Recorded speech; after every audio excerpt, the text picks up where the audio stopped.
தமிழ் பேசும் மக்களின் உரிமை குரலான வீரகேசரியின் மதிய நேர செய்திகள் வாசிப்பது எம்.சிகா ரவி மற்றும் அவினேஷ் ஜோன்சன். செய்தியாசிரியர் எம்.டி. லூசியஸ். முதலில் தலைப்புச் செய்திகள். இலங்கையில் அதிகரித்துள்ள வளி மாசு, மக்களிடம் அவசர வேண்டுகோள். டொயோட்டா அக்வா உள்ளிட்ட பல வாகனங்களை இறக்குமதி செய்ய முடியாது என தகவல். சமூக ஊடகங்களால் 200க்கும் மேற்பட்ட சிறுவர்கள் தற்கொலை, இலங்கையில் வரும் புதிய கட்டுப்பாடு. காலியில் நேற்றிரவு பயங்கரம், 3 பேர் துப்பாக்கியால் சுட்டுக் கொலை. ஹமாஸ் அமைப்பிற்கு பேரிழப்பு, வெளியான உத்தியோகபூர்வ அறிவிப்பு. உள்நாட்டு செய்திகள். கொழும்பு மற்றும் கொழும்பை அண்மித்த பல பகுதிகளில் வளி மாசு அதிகரித்துள்ளமையால் நாட்பட்ட சுவாச நோயாளர்கள் நோயிலிருந்து பாதுகாப்பு பெற முகக்கவசங்களை அணியுமாறு கொழும்பு சிறுவர் வைத்தியசாலையின் சிறுவர் நோய் தொடர்பான விசேட வைத்திய நிபுணர் தீபால் பெரேரா வலியுறுத்தியுள்ளார். நேற்று கொழும்பில் இடம்பெற்ற விசேட ஊடகவியலாளர் சந்திப்பின் போதே அவர் இவ்வாறு குறிப்பிட்டார். கொழும்பு மற்றும் கொழும்பை அண்மித்த பல பகுதிகளில் இந்நாட்களில் வளி மாசு அதிகரித்துள்ளதை காணக்கூடியதாக உள்ளது. இதனால் சிறுவர்களிடையே சுகாதார பிரச்சனைகளும் உயர்வடைந்துள்ளன. விசேடமாக மூச்சு திணறல், இருமல், ஆஸ்துமா மற்றும் சுவாச நோய் சார்ந்த வைரஸ் பரவலும் அதிகரித்துள்ளது. நாட்பட்ட சுவாச நோயாளர்களுக்கும் நோய் நிலைமை தீவிரமடையலாம். ஆகையால் அனைவரும் அவதானத்துடன் செயற்படுவது நல்லது. சிறுவர்கள், வயோதிபர்கள் மற்றும் கர்ப்பிணி தாய்மார்களுக்கும் சுவாசிப்பதில் சிரமம் ஏற்படலாம். நாட்பட்ட சுவாச நோயாளர்கள் மற்றும் ஆஸ்துமா நோயாளர்கள் நோயிலிருந்து பாதுகாப்பு பெற முகக்கவசங்களை அணிவது நல்லது. தொடர்ச்சியான இருமல் மற்றும் மூச்சு திணறல் உள்ளவர்கள் எவரேனும் இருப்பின் உடனடியாக அருகில் உள்ள தகுதியான வைத்தியரை நாடுங்கள். அத்தோடு இன்ஃப்ளூயன்சா, சிக்கன்குனியா போன்ற வைரஸ் தொற்றுகளும் சமூகத்தில் வெகுவாக பரவி வருகிறது. பாடசாலை மட்டத்திலான விளையாட்டு போட்டிகள் ஆரம்பமாகியுள்ள இக்காலத்தில் சிறுவர்கள் பல மணி நேரமாக வெளியிடங்களில் நடமாடுவதும் அதிகரித்துள்ளது. தொடர்ச்சியான இளைப்பு, தடிமன் உள்ளவர்களுக்கும் ஆஸ்துமா போன்ற நோய்கள் ஏற்படலாம். மேலும் வைரஸ் பரவல் காரணமாக நியூமோனியா ஏற்படுவதற்கும் வாய்ப்புள்ளது. நீண்ட காலம் மாசடைந்த வலியை சுவாசிப்பது நுரையீரல் புற்றுநோய்க்கு வழிவகுக்கும். இவ்வாறான சூழ்நிலைகளின் போது உரிய சுகாதார விதிமுறைகளை பின்பற்றுவது அவசியம் என்றார். நாட்டில் பயன்படுத்தப்படும் பிரபலமான வாகன வகைகளை மீண்டும் நாட்டிற்கு இறக்குமதி செய்ய முடியாது என்று ஜப்பான் இலங்கை வர்த்தக சங்கம் தெரிவித்துள்ளது. ஜப்பானில் சுமார் 3 ஆண்டுகளாக பயன்படுத்தப்பட்டு உரிய நிலையில் உள்ள வாகனங்களை மாத்திரம் இறக்குமதி செய்வதற்கான அனுமதியை அரசாங்கம் வழங்கியுள்ளதாக ஜப்பான் இலங்கை வர்த்தக சங்கத்தின் தலைவர் ஜகத் ராமநாயக்க தெரிவித்துள்ளார். இதன்படி Toyota Aqua, Toyota Axio, Toyota Premio, Toyota Prius மற்றும் டொயோட்டா அலியான், டொயோட்டா விட்ஸ் ஆகிய வாகனங்களை இந்த முறைமையின் கீழ் இறக்குமதி செய்ய முடியாது என அவர் குறிப்பிட்டுள்ளார். 4 வகை வாகனங்களை இறக்குமதி செய்வதற்கு அரசாங்கம் அண்மையில் அனுமதி வழங்கியுள்ள போதிலும் தனியார் வாகனங்களை இறக்குமதி செய்வதற்கு இன்னும் அனுமதி வழங்கப்படவில்லை. நாளை முதல் தனியார் வாகனங்களை இறக்குமதி செய்வதற்கு அனுமதி வழங்கப்படும் எனும் நம்பிக்கையில் இறக்குமதியாளர்கள் உள்ளமை குறிப்பிடத்தக்கது. சமூக ஊடகங்களின் பயன்பாடு சிறுவர் தற்கொலைகள் அதிகரிப்பதற்கு வழிவகுத்துள்ளதாக இலங்கை சிவில் வைத்தியர்கள் சங்கம் தெரிவித்துள்ளது. கடந்த ஆண்டில் 200க்கும் மேற்பட்ட குழந்தைகள் இவ்வாறு உயிரை மாய்த்துக் கொண்ட சம்பவங்கள் பதிவாகியுள்ளதாக அதன் தலைவர் விசேட மருத்துவர் கபில ஜெயரத்ன தெரிவித்தார். 2022ஆம் ஆண்டில் 18 வயதுக்குட்பட்ட 133 சிறுவர்கள் உயிர் மாய்த்துக் கொண்டனர். அதிகாரப்பூர்வமற்ற தரவுகளின்படி கடந்த ஆண்டு 270 சிறுவர்கள் உயிர் மாய்த்து கொண்டதாக தெரிவிக்கப்படுகிறது. இவை அனைத்திற்கும் பல்வேறு காரணங்கள் உள்ளன. சமூக ஊடகங்களை தடை செய்வதே இவற்றை தடுக்க எம்மால் இயன்ற முதலாவது செயற்பாடாகும். ஒரு நாடாக என்ன செய்ய வேண்டும் என்பது குறித்த தகவல்கள் சேகரிக்கப்பட்டுள்ளன. அடுத்த வாரம் அல்லது 2 வாரங்களில் இது குறித்த தகவல்களை வெளியிட எதிர்பார்க்கிறோம். குழந்தைகளுக்காக சமூக ஊடகங்களை பயன்படுத்துவதில் நன்மைகள் மற்றும் தீமைகள் இரண்டும் உள்ளன. இதை எவ்வாறு கட்டுப்படுத்துவது என்பது குறித்த பரிந்துரைகள் வழங்கலாம் என எதிர்பார்க்கிறோம் என தெரிவித்தார்.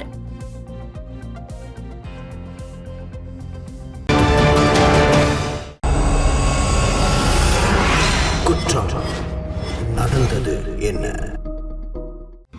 காலி ஹினிதும பனங்கல பிரதேசத்தில் நேற்றிரவு இடம்பெற்ற துப்பாக்கிச் சூட்டில் மூவர் சம்பவ இடத்திலேயே உயிரிழந்துள்ளனர்.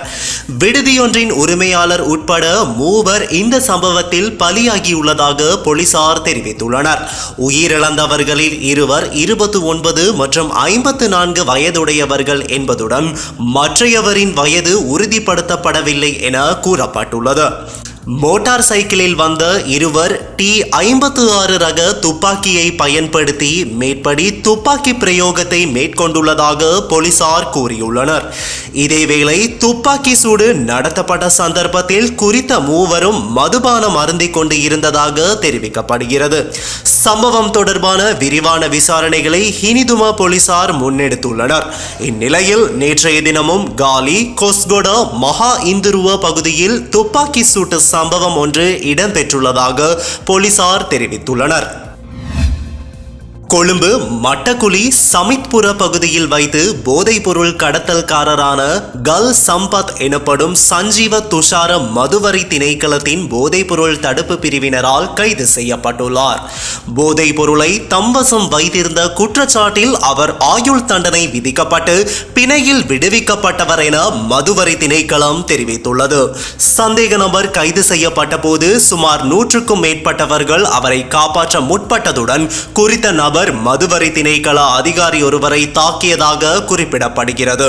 இதனை அடுத்து தாக்குதலுக்கு இலக்கான குறித்த அதிகாரி கொழும்பு தேசிய வைத்தியசாலையில் அனுமதிக்கப்பட்டதாக மதுவரி திணைக்களம் தெரிவித்துள்ளது.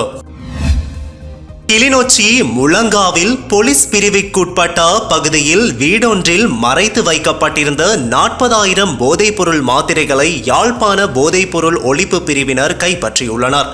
யாழ்ப்பாண போதைப்பொருள் ஒழிப்பு பிரிவினருக்கு கிடைக்கப்பெற்ற இரகசிய தகவலுக்கு அமைவாக குறித்த சுற்றி வளைப்பு இடம்பெற்றுள்ளது. இதன்போது போதைப் பொருட்களுடன் 5 சந்தேக நபர்களை போதைப்பொருள் ஒழிப்பு பிரிவினர் கைது செய்துள்ளனர். யாழ்ப்பாணத்தில் தவறான செயற்பாட்டில் ஈடுபட்ட குற்றச்சாட்டில் 17 வயது சிறுமி உள்ளிட்ட மூவர் கைது செய்யப்பட்டுள்ளனர். கோண்டாவில் பகுதியில் உள்ள வீடொன்றில் வைத்தே குறித்த மூவரும் கைது செய்யப்பட்டுள்ளனர். வவுனியாவில் போதைப் பொருளுடன் வயோதிப பெண்ணொருவரை கைது செய்துள்ளதாக பூவரசங்குளம் போலீசார் தெரிவித்துள்ளனர். வவுனியா ராணுவ புலனாய்வு பிரிவினருக்கு கிடைத்த ரகசிய தகவலின் அடிப்படையில் மடுக்கந்தை விசேட அதிரடி படையினரினால் செட்டிக்குளம் பகுதியில் வைத்து 51 வயதுடைய வயோதிப பெண்ணொருவர் கைது செய்யப்பட்டுள்ளார்.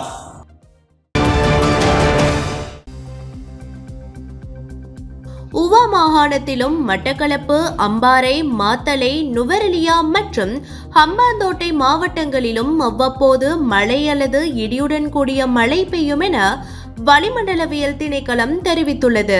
வடக்கு மற்றும் வடமத்திய மாகாணங்களிலும் திருகோணமலை மாவட்டத்திலும் பல தடவைகள் பலத்த மழை பெய்யக்கூடும். மேல் மற்றும் சப்ரகமுவ மாகாணங்களிலும் காலி, மாத்தறை மற்றும் கண்டி மாவட்டங்களிலும் மாலை அல்லது இரவில் மழை அல்லது இடியுடன் கூடிய மழை பெய்யும். மேல் சப்ரகமுவ, மத்திய மற்றும் தெற்கு மாகாணங்களில் சில இடங்களில் காலை வேளையில் பனிமூட்டம் நிறைந்த வானிலை காணப்படும் என தெரிவிக்கப்படுகிறது. இடியுடன் கூடிய மழை பெய்யும் போது தற்காலிகமாக பலத்த காற்று வீசக்கூடும். மின்னல் தாக்கத்தால் ஏற்படும் சேதங்களை குறைக்க பொதுமக்கள் தேவையான முன்னெச்சரிக்கை நடவடிக்கைகளை எடுக்குமாறு வளிமண்டலவியல் திணைக்களம் கேட்டுக்கொண்டுள்ளது. வெளிநாட்டு செய்திகள். ஹமாஸ் அமைப்பிற்கு ஏற்பட்ட பேரிழப்பு தொடர்பாக உத்தியோகபூர்வ அறிவிப்பு வெளியாகியுள்ளது. அல் கசாம் படைப்பிரிவுகளின் தளபதி முகமது தீப், மூத்த தலைவர்கள் மர்வான் இசா, காசி அபு தமா, ரேத் தபே மற்றும் ரஃபா சலாமா ஆகியோரின் மரணத்தை ஹமாஸ் செய்தி தொடர்பாளர் அபு ஒபைடா உறுதிப்படுத்தியுள்ளார். முகமது தீப்பின் மரணம் பாலஸ்தீன மக்களுக்கும் பரந்த அரபு மற்றும் முஸ்லிம் உலகிற்கு ஒரு பேரிழப்பு என்று ஒபைடா தெரிவித்துள்ளார். அல் கசாம் படைப்பிரிவுகளின் தலைமை தளபதி முகமது தீப்பின் தியாகத்தை எங்களுடைய மக்களுக்கு நாங்கள் பெருமையுடன் அறிவிக்கிறோம் என்று அபு ஒபைடா தெரிவித்துள்ளார். இதேவேளை இஸ்ரேல் ராணுவம் கடந்த ஆண்டு ஜூலை மாதம் முகமது தீப்பை கொன்றதாக கூறியது. ஆனால் ஹமாஸ் இதனை உறுதிப்படுத்தாமல் மௌனம் காத்து வந்தது. தெற்கு இஸ்ரேலில் அக்டோபர் 7 நடந்த தாக்குதல்களை திட்டமிட்டதற்கு காரணமான நபர்களில் முகமது தீப் ஒருவர் என இஸ்ரேல் கூறுகிறது. அதில் 1200 பேர் கொல்லப்பட்டனர் மற்றும் 251 பேர் பிணை கைதிகளாக பிடிக்கப்பட்டனர். காசாவில் ஹமாஸ் குழுவின் தலைவரான யஹ்யா சின்வாருக்கு பிறகு காசாவில் 2வது இடத்தில் உள்ள ஹமாஸ் தளபதியாக முகமது தீப் பரவலாக காணப்பட்டார். அவர் கடந்த ஆண்டு இஸ்ரேலிய படைகளால் கொல்லப்பட்டார். சர்வதேச குற்றவியல் நீதிமன்றத்தின் நீதிபதிகள் கடந்த ஆண்டு இஸ்ரேலின் பிரதமர் பெஞ்சமின் நெதன்யாகு மற்றும் முன்னாள் பாதுகாப்பு அமைச்சர் யோ கேலண்ட் ஆகியோருடன் சேர்ந்து முகமது தீஃபுக்கு பிடியாணை பிறப்பித்தனர். ஹமாஸ் போராளிகள் காசாவில் இருந்து இஸ்ரேலுக்குள் நுழைய அனுமதிக்கும் சுரங்க பாதைகளை நிர்மாணிப்பதில் முகமது தீப் உதவியதாக அறியப்படுகிறது. ஹமாஸின் கையொப்ப ஆயுதமான கசாம் ராக்கெட்டை வடிவமைத்த பெருமையும் அவருக்கு உண்டு.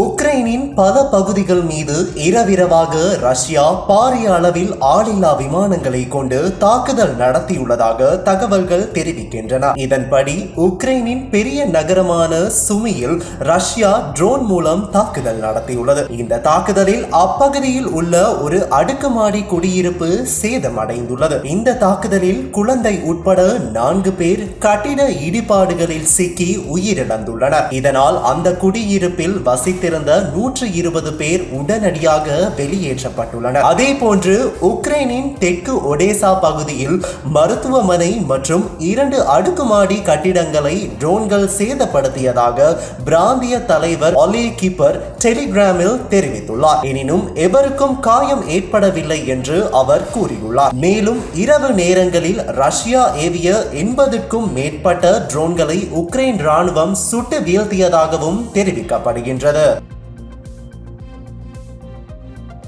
ராணுவ ஹெலிகாப்டரும் பயணிகள் விமானமும் நடுவானில் நேருக்கு நேர் மோதி விபத்துக்குள்ளான சம்பவத்தில் 67 பேர் உயிரிழந்துள்ளனர். அமெரிக்காவின் கான்சஸ் மாகாணம் விச்சிட்டா நகரில் இருந்து 60 பயணிகள் 4 ஊழியர்கள் என மொத்தம் 64 பேருடன் வாஷிங்டன் மாகாணத்திற்கு அமெரிக்கன் ஏர்லைன்ஸ் விமானம் நேற்று முன்தினம் இரவு பயணித்துள்ளது. விமானம் வாஷிங்டனில் உள்ள ரொனால்ட் ரீகன் விமான நிலையத்தில் தரையிறங்க நெருங்கிக் கொண்டிருந்தது. அதே நேரத்தில் அமெரிக்க ராணுவத்திற்கு சொந்தமான ஹெலிகாப்டர் ரொனால்ட் ரீகன் விமான நிலையத்தில் இருந்து பயணித்துள்ளது. இந்நிலையில் தரையிறங்க முயன்ற பயணிகள் விமானமும் பயணத்தை ஆரம்பித்த ராணுவ ஹெலிகாப்டரும் நடுவானில் நேருக்கு நேர் மோதி விபத்துக்குள்ளாகின. இந்த கோர விபத்தில் பயணிகள் விமானத்தில் பயணித்த 64 பேர், ஹெலிகாப்டரில் பயணித்த 3 பேர் என மொத்தம் 67 பேரும் சம்பவ இடத்திலேயே உயிரிழந்தனர். இதே நேரம் விமானத்தின் கருப்பு பெட்டியை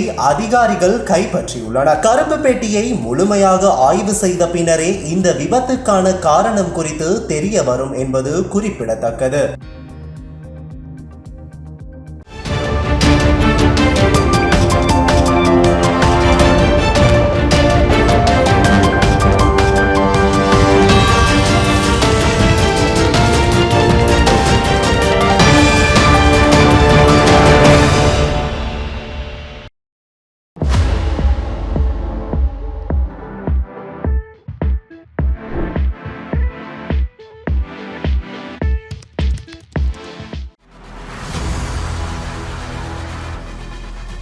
இலங்கையின் முதல் நிலை முதற்கர செய்தி வழங்குனர் வீரகேசரியின் குறும் தகவல் செய்திகளை உடனுக்குடன் தமிழில் பெற்றுக்கொள்ள டயலாக் வலையமைப்பிலிருந்து REG இடைவெளி வீக்கி என்று பதிவிட்டு 87 960 என்ற எண்ணுக்கு குறுஞ்செய்தி ஒன்றை அனுப்புங்கள்.